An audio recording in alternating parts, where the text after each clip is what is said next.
శ్రీ గురుభ్యో నమః. శ్రీకృష్ణ పరబ్రహ్మణే నమః. శ్రీమద్ భాగవత్ మహాపురాణమునందలి దశమస్కంధములోని ఉత్తరార్థమునందు 7వ అధ్యాయము ప్రారంభము.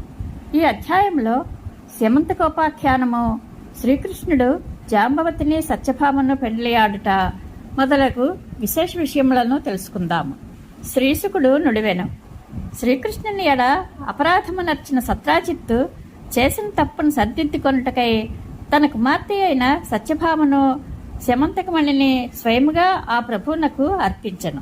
పరీక్షణ్ మహారాజు ఇట్లు ప్రశ్నించెను: బ్రాహ్మణోత్తమ, శ్రీకృష్ణుని విషయమున సత్రాజిత్తు చేసిన అపరాధమేమి? శమంతకమణి అతనికి ఎట్లు లభించెను?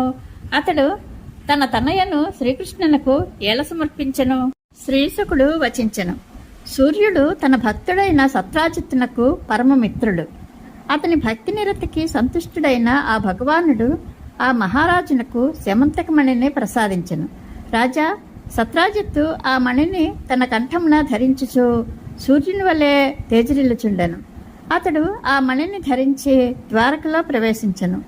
ఆ మణి యొక్క కాంతుల ప్రభావం వలన జనులు ఎవ్వరూ ఆయనను గుర్తింపలేక ఉండిరి. ఆయనను దూరము నుండి చూచిన జనుల కనులు ఆ కాంతిపుంజమును దర్శింపచాలక మూతలు పడుచుండెను. అందువలన వారు ఆయనను సూర్యుడిని భ్రమపడి ఆ విషయమును పాచికలాడుచున్న శ్రీకృష్ణ ప్రభువునకు ఇట్లు విన్నవించిరి: నారాయణ, శంఖచక్ర గదాధర, దామోదర, కమలనైన గోవింద, యదువంశ శిరోమణి, నీకు నమస్కారము. ఓ జగన్నాథ, ఇదిగో సూర్యభగవానుడు నిన్ను దర్శించుటకై కాబోలు ఇటే వచ్చుచున్నాడు. అతని కిరణ సమూహములకు తట్టుకొని జాలక జనుల కనులు మూతలు పడుచున్నవి.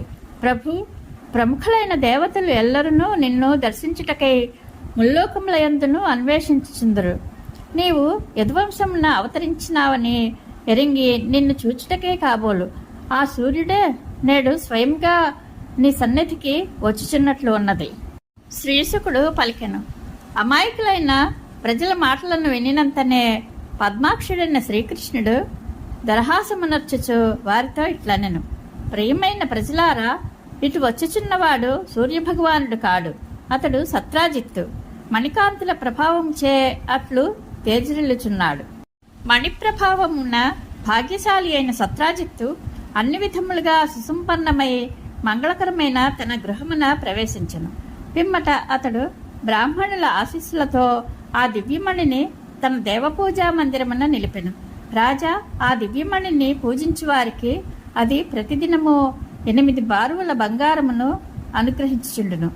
అది పూజింపబడు దేశమునందు దుర్భిక్షములు, కరువుకాటకములు, అకాల మరణములు, గ్రహబాధలు, సర్పభయములు, మానసిక శారీరక వ్యాధులు, వంచకులు, చోరులు మొదలగు వారి వలన ప్రమాదములు, ఇంకనూ ఇతర అశుభములు ఉండవు. ఒకానొక సందర్భమున శ్రీకృష్ణుడు సత్రాజిత్తుతో ఈ మణిని యదువంశ ప్రభువైన ఉగ్రసేన మహారాజునకు ఇమ్ము అని పలికెను. కాని ఘనేచ్ఛాపరుడైన సత్రాజిత్తు కృష్ణ భగవానుని సూచనను తిరస్కరించుట వలన కలిగేడు ప్రమాదమును గుర్తింపక ఆ మణిని ఇచ్చుటకు సమ్మతింపలేదు. అనంతరము ఒకనాడు సత్రాజిత్తు తమ్ముడైన ప్రసేనుడు దివ్యకాంతులతో విరాజిల్చుండెడి ఆ మణిని తన కంఠమున ధరించి వేటాడుటకై ఒక గుర్రమునెక్కి వనమున సంచరించుచుండెను. ఇంతలో ఒక సింహము ప్రసేనుని అతని గుర్రమును వధించి ఆ మణిని తీసుకొని ఒక కొండను ఎక్కి గుహను సమీపించెను. అప్పుడు జాంబవంతుడను భల్లూకరాజు ఆ మణిని ఆశించి సింహమును హతమార్చెను. ఆ జాంబవంతుడును తన గుహలోనికి వెళ్ళిన పిదప ఆ మణిని తన కుమారునకు ఆట వస్తువుగా ఇచ్చివేసెను. ఎంతకునూ తన తమ్ముడు వనము నుండి తిరిగి రాకుండాటచే సత్రాజిత్తు అతని కొరకై దుఃఖింపసాగెను. మణిని కఠారముగా ధరించి వేటకై అడవికి వెళ్ళిన నా తమ్ముడకు ప్రసేనుని బహుశా శ్రీకృష్ణుడే చంపియుండునని సత్రాజిత్తు తన వారి మధ్య వెల్లడించెను. ఆ విషయము ఆ నోట ఈ నోట పడి జనుల మధ్య ప్రచారమయ్యెను. ఆ వార్త క్రమక్రమముగా శ్రీకృష్ణుని చెవికి చేరెను. తనపై పడిన ఆ అపవాదమును తొలగించుకొనుటకై ఆ స్వామి కొంతమంది పౌరులను వెంట నిడుకొని ప్రసేనుడు వెళ్లిన మార్గమును అనుసరించి అతని కొరకై అన్వేషింపసాగాను. వారు కొంత దూరము వెళ్ళిన పిమ్మట ఆ అడవిలో సింహము చేత చంపబడి ఉన్న ప్రసేనుని అతని గుర్రమును చూచిరి. సింహము యొక్క కాళ్ళగుర్తులను బట్టి ముందునకు సాగగా ఒక కొండపైన గల గుహ సమీపమున ఎలుగుబంటి చేతిలో హతమైన ఆ సింహమును గాంచిరి. అప్పుడు శ్రీకృష్ణ భగవానుడు తన ప్రజలను అందరినీ గుహకు వెలుపలనే నిలిపి తాను ఒక్కడే ఆ భల్లూకరాజు యొక్క గుహలో ప్రవేశించను. ఆ గుహ యందు అంతటను భయంకరమైన చీకటి దట్టముగా అలుముకుని ఉండెను. శ్రీకృష్ణుడు ఆ గుహలోనికి వెళ్ళిన పిమ్మట ఆ దివ్యమణి ఒక బాలునకు ఆట వస్తువుగా ఉండుటను గమనించెను. ఆ మణిని గైకొనుటకై ఆ ప్రభువు ఆ బాలుని సమీపమున నిలిచెను. అప్పుడు ఒక దాది ఇంతకు ముందు తాను చూచి ఉండని ఒక దివ్య పురుషుని గాంచి భయంతో బిగ్గరగా కేక పెట్టెను. మిగిల బలశాలి అయిన జాంబవంతుడు ఆ కేకను విన్నంతనే కుపితుడై శ్రీకృష్ణ భగవానుని ప్రభావమును ఎరుగక ఆయనను ఒక సామాన్య మానవునిగా భావించెను. పిదప అతడు తన స్వామి అయిన ఆ పురుషోత్తమునితో యుద్ధమునకు తలపడెను. అప్పుడు మాంసం కొరకై 2 డేగలు తలపడినట్లు ఆ ఇరువురును పరస్పర జయేచ్ఛతో ఘోరమైన ద్వంద్వయుద్ధమునకు దిగిరి. క్రమక్రమముగా వారు ఆయుధములతోనూ రాళ్లతోనూ వృక్షములతోనూ యుద్ధమనర్చిరి. పిదప వారు బాహుయుద్ధము చేయసాగిరి. వారు పరస్పరము వజ్రముల వలె కఠినమైన ముష్టిఘాతములతో దెబ్బ తీసుకొనుచు నిర్విరామముగా రాత్రింబవళ్ళు 28 దినములు పోరాడరి.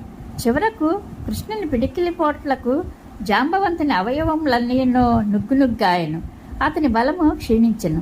శరీరమంతైను చెమటతో తడిసిపోయెను. అంతటా జాంబవంతుడు మిక్కిలి ఆశ్చర్యమునకు లోనై ఇట్లు పలుకసాగెను. స్వామి, నీవు శ్రీ మహావిష్ణుడవని నాకు ఇప్పుడు తెలిసినది. నీవు పురాణ పురుషుడవు, సర్వేశ్వరుడవు, జగత్ సృష్టికర్తవు. సకల ప్రాణులకును ప్రాణబలమును, ఇంద్రియ బలమును, మనోబలమును, శరీర బలమును అనుగ్రహించేవాడవు నీవే. ఈ ప్రపంచం యొక్క సృష్టి స్థితి లయములకు కారకులైన త్రిమూర్తులకు మూలమైన పరమాత్ముడవు నీవే. కాలము యొక్క వివిధ భాగములను శాసించినట్టి కాలస్వరూపుడవు నీవే. సకల జీవులలోని అంతరాత్మవు నీవే అని నాకు బోధపడినది.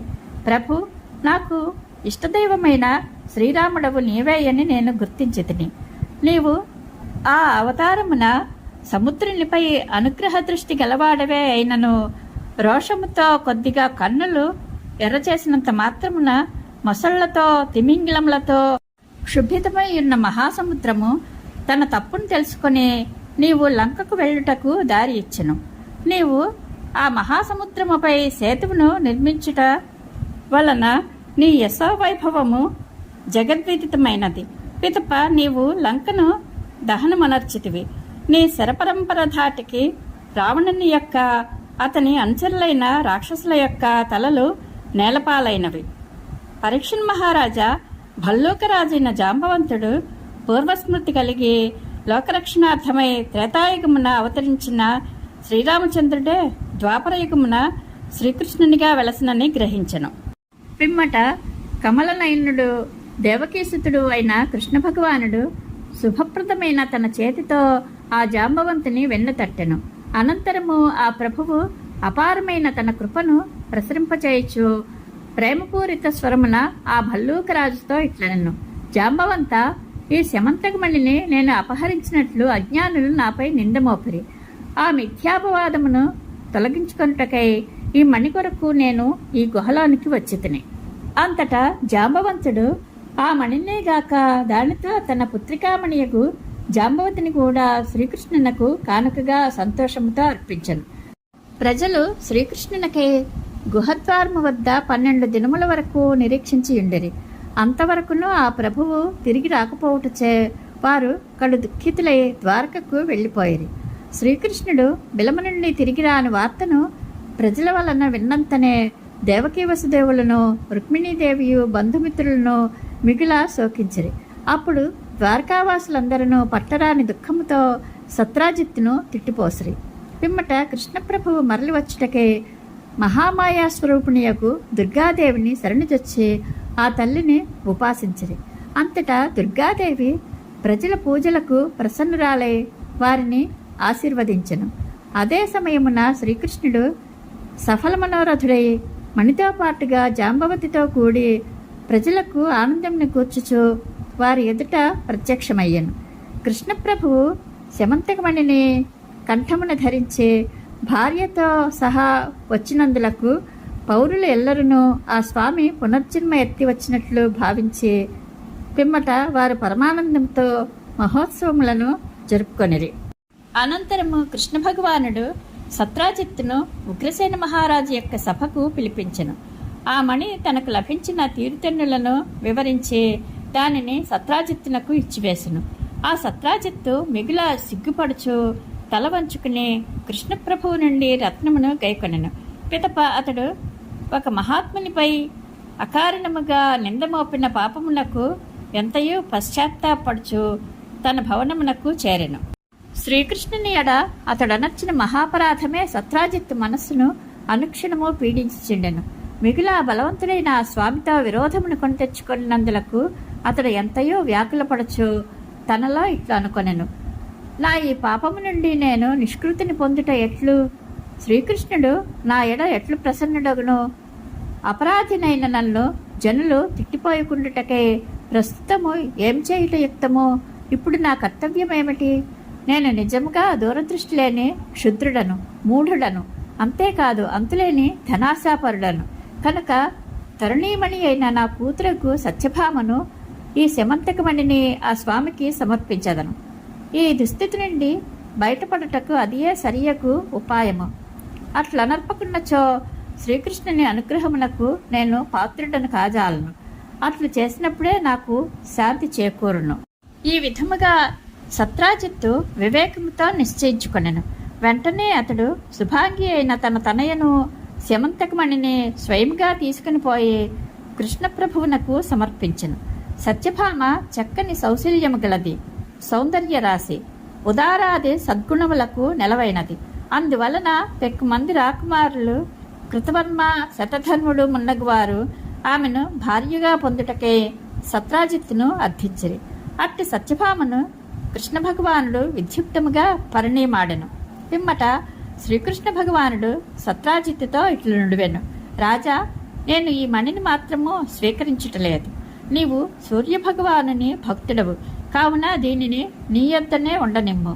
మేము దాని ఫలముగా లభించడు బంగారమునకు అధికారులము కనుక ఆ బంగారమును మాత్రము మాకే ఇవ్వగలవు. ఇది శ్రీమద్ భాగవత మహాపురాణమునందలి దశమస్కంధములోని ఉత్తరార్థమునందు 7వ అధ్యాయము సంపూర్ణము. శ్రీకృష్ణానుగ్రహ ప్రాప్తిరస్తు. శుభం భూయాత్.